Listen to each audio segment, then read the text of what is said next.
Hello, how are you? Today is going to be a quick one. It's just going to be a little thing to show you that sometimes buying a more expensive camera is not nearly as important as buying something else.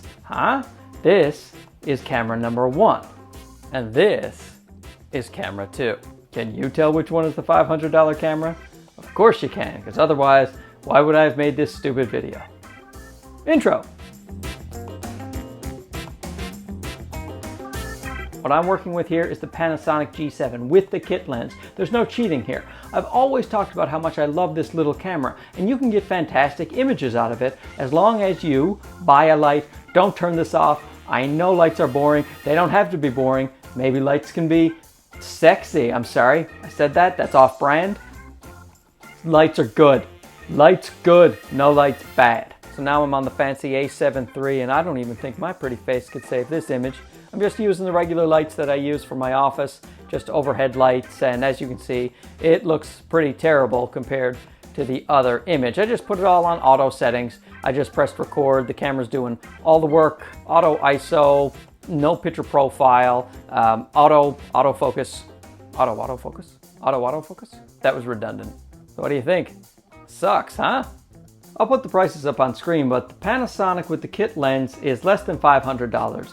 The godox light I'm using is $130. The softbox is $110. You need a decent softbox. So that's $240 plus $500 for the camera, talking $740. Compare that to the Sony A7 III with the Tamron 28-75 lens, 2.8. That's a $2,000 body, roughly. I'll put up the real price here somewhere. And a $1,000 lens, roughly. So now you're talking about $3,000. $740 compared to $3,000. And I much prefer the image I'm getting out of the $740 setup, if you know what I mean. So we'll put them up side by side. You can comment below and tell me which one you think looks the best. And if it's the A7 III, then I've probably done a terrible job. But that wouldn't be surprising. I'm not very good at anything. Of course, you can add the lights to the expensive camera too and get a nice image, but what I'm saying is you get yourself a nice light with a little softbox, you put up a couple of lights, colored lights in the background. Those are like $10 smart bulbs. They cost nothing. And then I got the strip lights there, which I think were another $15 or something like that. Let me just show you what we're working with here. We have the godox SL60W, the low-fast diffuser, and there's the little camera, little cute G7, and there's the chair where I sit and fart. That's my guitar.